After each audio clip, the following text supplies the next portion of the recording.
हमारे साथ एक नौजवान मौजूद है। इसका भी नंबर जो था फॉरेन में आया था और इसको भी उठा लिया गया था, लेकिन बाकायदा तहकीकात के बाद शनाख्त परेड के बाद जो है इसे रहा कर दिया गया। और थाने में और जेल में जहाँ जहाँ पे भी पुलिस वाले मिले हैं वो बहुत उनका कोऑपरेटिव रवैया था। वहाँ पर हमें भी बिठा देते हैं, जो जेल के पुराने कैदी हैं उनके दरमियान में मिक्स करके ये नहीं बताते कि पीटीआई का है किसी का, ठीक है। किसी मुदई को ये नहीं बताते, वो मिक्स करके में बिठा देते हैं। फिर मुदई आते हैं, वो फिर लाइन वाइज खड़ा करते हैं, कहते हैं पहचाने इनमें से। तो हमें उन्होंने क्लियर किया, उन्होंने ये नहीं है बंदे।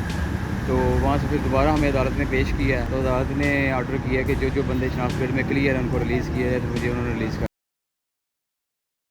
नाज़रीन, मैं हूँ आपका मेज़बान इर्तिज़ा भट्ट और आप देख रहे हैं आरपी पॉलिटिक्स में मौजूद हूँ इंसदाद दहशतगर्दी अदालत के बाहर। हमारे साथ एक नौजवान मौजूद है। इसका भी नंबर जो था फॉरेंसिक में आया था और इसको भी उठा लिया गया था, लेकिन बाकायदा तहकीकात के बाद शनाख्त परेड के बाद जो है इसे रहा कर दिया गया। और वो कुछ लोग जो ये बातें फैला रहे हैं कि जनाब किसी को रहा नहीं यहाँ पे किया जा रहा, यहाँ पे इमरान खान के बुग़्ज़ में जेल में डाला जा रहा है, लेकिन बात सरासर गलत है। जो बंदा शनाख्त परेड में क्लियर हो रहा है उसको बाइस तरीके से वो बड़ी भी कर रहे हैं। इन भाई से गुफ्तगू का आगाज़ करेंगे, इनसे पूछेंगे कैसे इनको पकड़ा गया और ये कहाँ पे थे और किस तरह इनकी रिहाई हुई। अस्सलाम वालेकुम सर। वालेकुम सलाम। जी सर, आपको किस केस में पकड़ा गया था? मुझे सर वो मैं हफीज़ सेंटर से निकला था। किस 9 तारीख को? 9 तारीख वाले 9 दिन, मई को। 9 मई को मैं हफीज़ सेंटर गया था मोबाइल रिपेयरिंग के लिए। वहाँ से मैं निकल के सदीक ट्रेड सेंटर की तरफ से हो के अनारकली जा रहा था। ठीक है। तो बाद में मेरी लोकेशन के बिहाफ पे उन्होंने मुझे अरेस्ट किया है।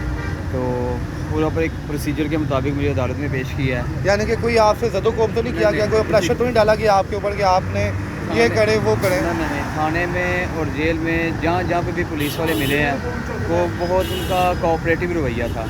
उन्होंने बड़ा कोऑपरेट किया है, खाना शाना हर चीज़ उन्होंने बड़ा कोऑपरेट किया है हमारे साथ। किसी किस्म को उन्होंने हमारे साथ। तो आपको सर पकड़ा किस शक पे में गया? कि आपका नंबर वहाँ पे आया था उस फॉरेन की लोकेशन में आ रहा था या क्या वजह थी? वो नंबर ही आने की वजह से मुझे उन्होंने अरेस्ट किया है। तो आपको कॉल आई है पहले, क्या हुआ है? नहीं, वो उन्होंने वो नंबर ट्रेस किया और उन्होंने मुझे अरेस्ट किया है। तो आप पुलिस स्टेशन लेके गए हैं पहले? जी, पुलिस स्टेशन लेके तो गए उसके बाद सर क्या हुआ है? हैं। उसके बाद उन्होंने हमें अदालत में पेश किया है। ये इंसदाद दहशतगर्दी की अदालत में। तो आपके साथ कितने लोग और भी थे वहाँ पे?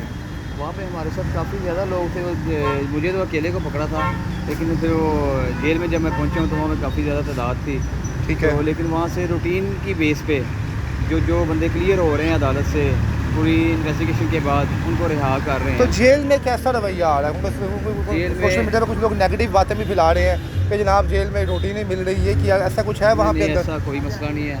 वहाँ पे 3 टाइम खाना दे रहे हैं। ठीक है। और प्रॉपर अच्छा खाना दे रहे हैं और अमले का भी रवैया कोऑपरेटिव रवैया। तो क्या पूछते हैं जेल से अंदर आपको, जो वहाँ के हकाम के जो ऑफिसर्स हैं, क्या सवालात करते हैं आपसे? कोई नहीं, उन्होंने अदालत में ऑर्डर किए थे कि इनकी शनाख्त परेड करवाएं। ठीक है। अगर उसमें गिल्टी होते हैं तो फिर आगे ट्रायल चलेगा, अगर गिल्टी नहीं होते तो फिर इनको रिलीज़ किया जाएगा। तो फिर शनाख्त परेड का सिस्टम कैसे हुआ, क्या सीन हुआ शनाख्त परेड में, किस तरह आपकी शनाख्त परेड में सर वो मुदई आते हैं, वो अपनी सबसे पहले आप यहाँ पे इंसदाद दहशतगर्दी की अदालत में आए हैं, फिर यहाँ से आपकी शनाख्त परेड के लिए आप अप्रूव हो गए कि आपकी शनाख्त परेड की जाए? मैं वो कैंप जेल में भेजा है, तो वहाँ से वो मजिस्ट्रेट की मौजूदगी में शनाख्त परेड होती है और बड़ा मैंने जो वहाँ पे अखज़ किया है बड़ी शफाफ तरीके से शनाख्त परेड हो रही है। किस तरह क्या तरीकाकार होता है कि आपको बैठाया जाता है कि आपकी वीडियो बनाई जाए, देखिए कि वहाँ पे जो लोग हैं वहाँ पे वो देखते हैं आपको कि बंदा वहाँ पे इन्वॉल्व था या नहीं था? हमें भी बिठा देते हैं, जो जेल के पुराने कैदी हैं उनके दरमियान में मिक्स करके। ये नहीं बताते कि पीटीआई का है या किसी का, ठीक है। किसी मुदई को ये नहीं बताते, वो मिक्स करके में बिठा देते हैं। फिर मुदई आते हैं, वो फिर लाइन वाइज खड़ा करते हैं, कहते हैं पहचाने इनमें से।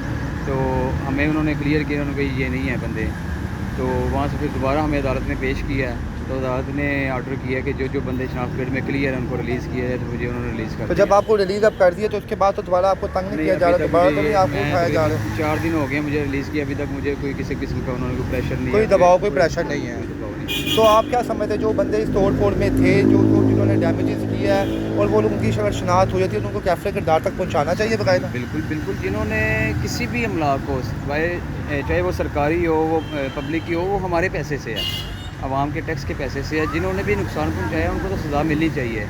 लेकिन मेरी बस ये दरख्वास्त है कि जो बेचारे शक की बुनियाद पर पकड़े गए उनका ज़रा प्रोसीजर थोड़ा सा जल्दी कर दें, ताकि जो भी क्लियर होता है उनमें से उनको उनकी रिहाई मिले और वो अपने घरों में जाएं, आराम करें। जी नाज़रीन, हमारे साथ मौजूद थे नौजवान जो यहाँ पे इंसदाद दहशतगर्दी अदालत के अंदर थे यहाँ पे। और सर कितने दिन यहाँ पे रहे थे आप तकरीबन? ऑलमोस्ट मुझे इस पूरे प्रोसीजर में 10 से 12 दिन लगे। 10-12 दिन लग जाते हैं आपको तकरीबन बाड़ी जाने में? जी 10 से 12 दिन। नाज़रीन, ये 12 दिन बाद जो है इनको बाइज़्ज़त तरीके से बरी किया गया है और जिन्होंने तमाम उन हक़ाइक़ से पर्दा उठाया, वो लोग जो ये कह रहे हैं के अंदर बड़ा बुरा बर्ताव किया जा रहा है, ये है वो तमाम बातें झूठ और बेबुनियाद हैं। हमारे अदारों को बदनाम किया जा रहा है। ये अंदर से होके इन्होंने बताया कि अंदर बड़े बाइज्जत तरीके से रखा गया है, कोई टॉर्चर नहीं किया जा रहा। हाँ, शनाख्त परेड में जनाब एक दफ़ा जो आपको वहाँ पे ले जाया जाता है, तो अगर आप शनाख्त परेड में आप पहचाने जाते हैं कि आप गिल्टी हैं, तो फिर आपको जो कानूनी तौर पर जो आपको सज़ा मिलती है वो आपको मिलेगी। उसके अलावा अगर आप गिल्टी नहीं हैं तो आपको बाइज्जत तरीके से बड़ा किया जाएगा। कि बहुत शुक्रिया, थैंक यू सर, अल्लाह हाफ़िज़।